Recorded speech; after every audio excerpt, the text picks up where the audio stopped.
Hey guys, so it's time to piss off some more people again. I'm making a high claim here. The greatest actor of the 20th century. Who is he? Well, he's none other than Klaus Kinski. Yes, the most infamous, evil, violent, crazy man ever known. Well, probably not. They're probably all a bunch of psychopaths.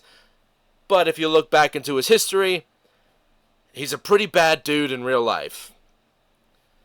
But let me tell you why I think Klaus Kinski is the best actor of the 20th century. He died before the 21st century. I think he died in 1990 after he made a movie called Paganini, which I have, and he directed, and it didn't do well. People talk shit about it because it's basically like it's fucked up. But he's a very interesting guy, very angry all the time. They show him very angry all the time, pissed off. Um, Famously, always fighting with Werner Herzog, the director that he made like 5 movies with. 5 great movies. In my opinion, best movies here, like of all time, beats any greatest American movie that has ever been created. For me, it's a taste. These movies are a taste that are unique. So I'm not saying this is for everybody. But if you haven't seen like a movie like Aguirre, The Wrath of God, now if you're a movie person who just likes the mainstream stuff mostly, formulaic bullshit, the overused word that I'm about to say, slop, that is out there right now, I'm not sure you will like these movies because they don't follow a particular beat or formula.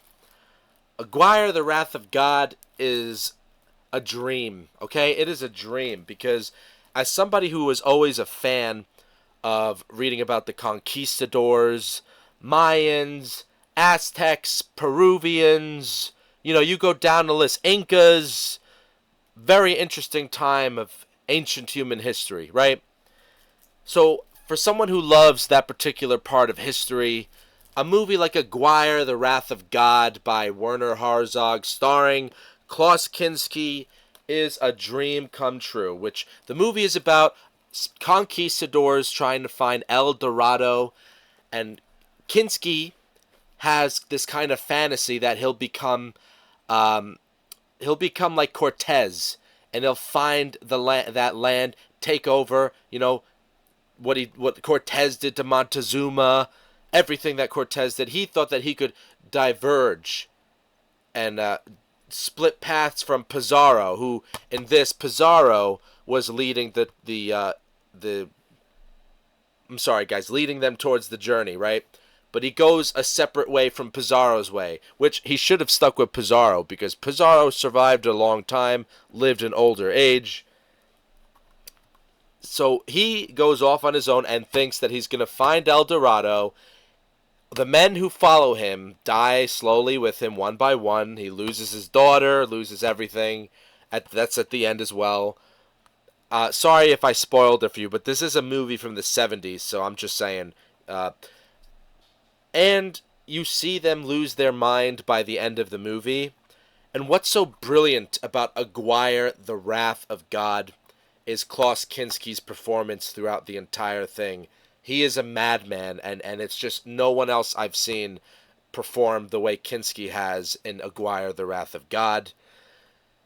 And it feels so realistic. This movie feels like it's beyond a movie. It literally feels like I've been taken out of my time and I am seeing the 1500s and seeing this particular moment in history. And it's not grand, it's not epic, it's human, it's dark, it's twisted, and it doesn't end well. And it's absolutely poetic and beautiful. Aguirre, The Wrath of God should be, in my opinion, considered an all-time classic, an all-time great cinema movie. I don't understand why nobody talks about this one. This actually was my gateway drug into Werner Herzog's movies.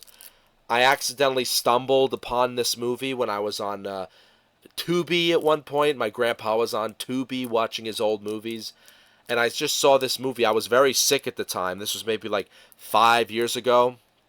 I got pretty sick. I wasn't working. I got sick. I had to skip work. I was in bed all the time. Couldn't do anything. I was in pain. I put this movie on, and I fell in love with it. I fucking fell in love with not just the movie, the visuals, the acting of Klaus Kinski, but the soundtrack by Popol Vuh. That's literally what they're called, Popol Vuh, whatever you want to say.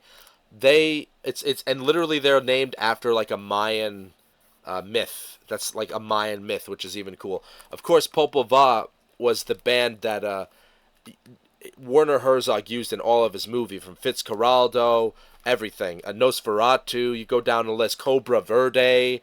I'll tell you more about that one after. But Popol Vuh is an unbelievable. The music they make, it's ethereal, it's spiritual, and it's haunting at the same time. It's very hard to explain unless you listen to it. You'll see what I'm talking about. So on to the next movie. But yeah, Klaus Kinski in Aguirre, he's unbelievable. He really knew how to dictate the camera, and I think that's why Werner Herzog kept going back to him despite them hating each other's guts and literally almost killing each other. For example, Kinski and him got into an argument, and Kinski was threatening to leave the set of Aguirre. And even that whole thing, how Werner Herzog filmed Aguirre, I think he stole a TV camera from a TV crew and used that camera for the movie, which is insane if that's true, if I'm remembering that right. But Kinski was threatening to leave because he couldn't work there. He couldn't work with the Peruvians. It was disgusting. They were eating shit. He hated it. He hated Werner Herzog, and he was threatening to leave the film. Herzog pulls out a pistol, and he says, I have 2 bullets in here. One for you and one for me if you leave this. I'm putting my life in this movie. If you leave this movie, you're ruining everything. So, I mean, these guys have been through a lot of stuff, and Werner kept bringing back Herzog. I mean, there's so many reasons, but Klaus Kinski, his face on the camera is just unbelievable. It's his eyes. It's got to be his eyes, man. They're just so intense. And he's just so intense the way he moves and everything. He's got it down pat. And this is not talking about Kinski's personal life, which is a whole other subject in itself of darkness. It's some pretty disgusting and nasty stuff what he was in real life. But beyond that, let's just talk about the art here. He really shines in Aguirre. If you haven't seen Fitzcarraldo, that's another great one with Kinski. It's basically literally a guy who loves opera, and he wants to bring opera to a part of Peru, and he literally drags a fucking boat across the land. I can't explain it to you unless you watch it. It's like, it's wild, dude. This movie is wild, all right? And when I say wild, don't expect like these mainstream epic proportions. It's just like these movies feel so real and surreal at the same time. Does that make sense? Again, Popol Vuh does the soundtrack for this movie, which is another fantastic soundtrack and great acting by Kinski, who was brought in the last minute. I think they didn't even have him originally. They had to cut it because they had another guy who was big at the time, and he was more of a commercial. He would have been more of a commercial success for Fitzcarraldo. I was reading it in the magazine that I bought off of eBay. Where the hell is it? I wish I could. I have it here somewhere. Hold up, dudes. Hold up. Be patient. Be patient. Yeah. Look, I got this magazine because I wanted to read about it. This is an old magazine from like the late mid-'80s, and it explains to you everything about the production of Herzog's Fitzcarraldo. And cool enough, they named the article Herzog, the God of Wrath, kind of playing on the Wrath of God movie that he made. And it talks about everything about Fitzcarraldo, their relationship, and even in Fitzcarraldo, they had a second thing between Kinski and Werner Herzog, but this time they had the natives that were working with them on Fitzcarraldo. They had these natives that pull the boat for Fitzcarraldo, and they were actually like real natives, and it was some real like political thing that was going on at the time. It's very interesting. You read about what was happening. Herzog was paying them a certain amount more than they were making from their own government. And the government, they were like kind of outcast. I can't explain it to you. It's a very good article. Maybe that'll be a video for another time. But even there was the tribe leader, who was the leader of the natives that were working on the movie, and they literally said to Herzog, like, Kinski is a demon. Do you want us to kill him for you? And I mean, like, not even as a joke. Like, they literally asked Werner Herzog if he wanted them to kill Kinski for him. So, like, dude, like, the history behind these movies alone is what makes them just as interesting. Now, thirdly, a movie that actually is probably considered more underrated out of Herzog's movies is Cobra Verde. If you haven't heard of Cobra Verde, this is my favorite one for so many reasons, dude.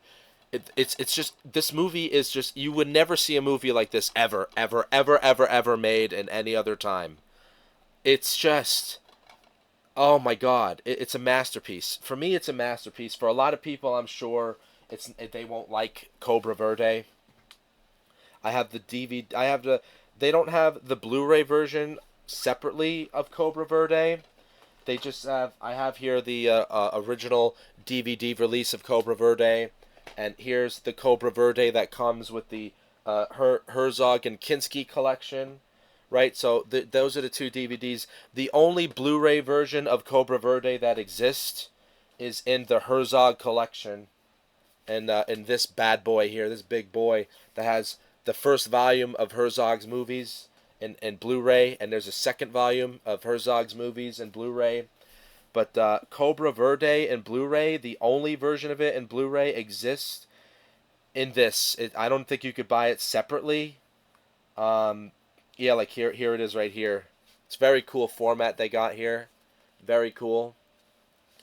I don't think they have another because I don't even think they made Cobra Verde in 4K yet. Maybe they did, because Aguare has a 4K Ultra HD version now, I think, which came out last year, and this one apparently uses it's a very special version though that uses I didn't open this one yet. I don't want to open this. I'm actually saving this one, but it uses a certain kind of film. I think it's the original film. But yeah, I'm not opening this one because it's very special to me. It came from the UK. You can only get it from the UK. But I do have the Blu-ray version, which I have opened and I watch multiple times. I absolutely love this movie.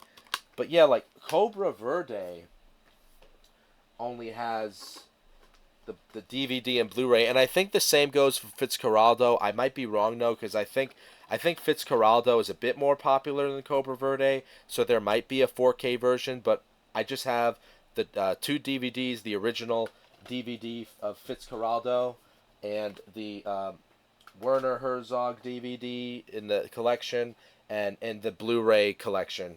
Right, those are the only copies of Fitzcarraldo that I have. But as for Cobra Verde, this was when Kinski was in Cobra Verde in 1988, I believe. 1987, Cobra Verde came out, okay? This was 2 years before Paganini came out, and 3 years, I believe, before Kinski died. So this was in like his final years of his life, and in my opinion, Cobra Verde is a masterpiece. And Klaus Kinski, I can't explain to you why I love his performance so much in Cobra Verde, from the scene where he's writing a letter about being the only white man in Africa and wanting to come back to his home, to his wives. I mean, because this guy in Cobra Verde, which it's based off of a novel. I have the novel for collection's sake, though, because I haven't actually read the novel. I just wanted to have it because I love Cobra Verde so much. But it's based off of a novel, and it's not even the same name. The novel is like, I think I have it here, right next to it here somewhere. Here it is, It's called, the novel is called The Viceroy of Ouide, or I don't even know how you say it, by Bruce Chatwin. You know, I might fucking read this. I might just get to it, because it's not like it's a hard read. You see how written. I might just read this if I'm gonna watch Cobra Verde again eventually. But I'm sure it's not as juicy as the movie, dude. Like Kinski brings a whole other level to Cobra Verde that nobody else could have brought. And it's not just that. The shots of Africa, the shots of not just Africa when he's in I don't even remember what parts of Spain or Peru that they were in the beginning. And there's this great scene where he's like, it starts off with him in the mines or something, or doing this like slave work because he lost the farm that he had in the beginning of the movie. His mother died, so he was the last to own the farm, but he was completely broke and everything died. There was a drought, a famine, so he lost everything and becomes a slave. They don't even tell you this though. The movie doesn't say this. It just shows you. That's what's so fucking brilliant about Werner Herzog. The way he just shows you the stuff instead of telling you is just fucking genius. It's brilliant. It's beautiful. It's art, right? It just shows you what happens to this guy in Cobra Verde and his fall, becoming this trafficker of humans in Africa, slaver, doing all these horrible things, and being he becoming like a kind of demi king of the African people, and then it all falls on him, and it has an ending that most people probably will find weird, but the ending of Cobra Verde is symbolic and absolutely it's saying something there, and you have to watch it for yourself. You know what? I don't even want to say any more about it because I want my viewers to watch Cobra Verde, whether you like it or not. But I want you to watch Cobra Verde for yourself if you haven't, because it's definitely my favorite movie by them. So on to the next one. Even a movie which isn't my favorite actually of all of the movies so far is Nosferatu. But I will have, when I say it's not my favorite of the Werner Herzog movies, that's not a slight because it's still a fantastic movie. It's it's the best vampire movie I've probably ever seen. Like, and that's like, because I'm not really a vampire fan. The most I got into vampires is was like Vampire the Masquerade stuff, the video games, the books. I like the books a lot that were tied to the game, and Underworld. Underworld. I forgot the actress who was in that. I like that movie a lot. But Nosferatu is very original. How they do this, how he brings plague to the town, and how everybody is living with the rats. I have never seen a movie do this before. This is extremely original stuff they did with Nosferatu and how they handled it. And Kinski is Nosferatu. I know they made a new Nosferatu, but I haven't been interested in watching it because I don't think it's gonna reach up to the expectations of how this movie handled the myth. It's really just like, again, if it's Werner and Kinski's movies feel real yet surreal at the same time. I don't know what other way to explain it. And lastly of the Werner and Kinski collab is Wojciech, right? This is a movie that when I saw and read it, I was like, I don't know if I'm going to like this one. It might not be the best one. But let me tell you something. Wojciech is unbelievable. Okay? It's based off of a novel, but it feels like something Dostoevsky would have written, but I'm pretty sure it wasn't. It was written by someone else. I don't know who wrote it. It's like, you guys got to watch it for yourself. Kinski's field of acting is unparalleled. It's beyond method acting. It's beyond anything we see in modern movies. Kinski is just something on his own level that nobody else has ever reached yet, I think. And I think most people don't know about Kinski. It's sad. And I'm not saying I'm not trying to glorify what he was in real life, which is a subject for another video. He was not a good guy in real life.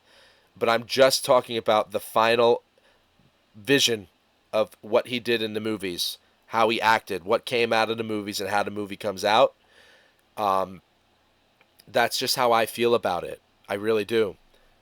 And also, I mean, again, all these movies had Popova soundtracks.